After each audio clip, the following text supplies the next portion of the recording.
đi thăm máy.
Con của anh chứ. Đó, bấm con nó chạy nè.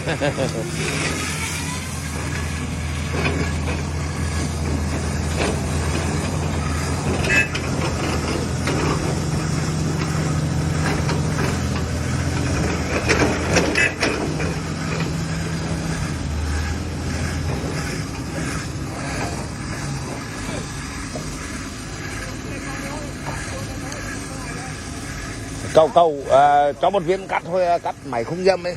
Con đi nhá. Hòn đi này. Kế luôn, kế cho cái. Thế đâu mày kế cái đây cho mày là ra cắt.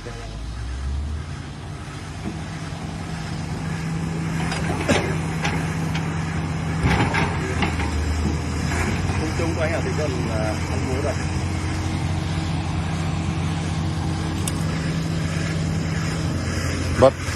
Một mình chơi hai máy luôn à? Đúng đấy, điều khiển từ xa một mình chơi hai máy luôn. Chơi hai em đấy. Hơi trượt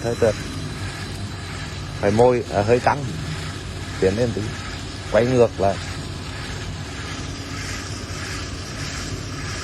quay ngược cái trượt đâu đến được rồi.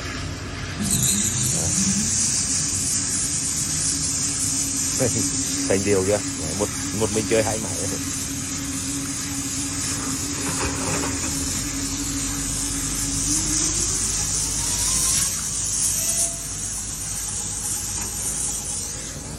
Hai tay hai súng này đúng không? Hả? Riêng chú hai tay hai súng mà anh hùng không? Chưa thằng có mà dám bắn hai tay hai súng không? Mà hai tay hai súng được á.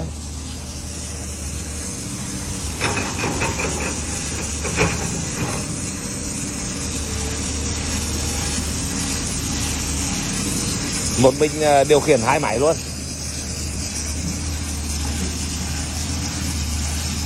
Mày phải trả lương một gấp đôi. Để hồi là tao đề nghị giám đốc trả lương một gấp đôi.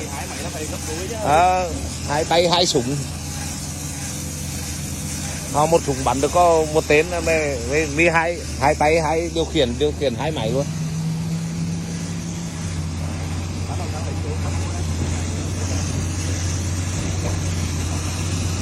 Đã quá đẹp luôn rồi.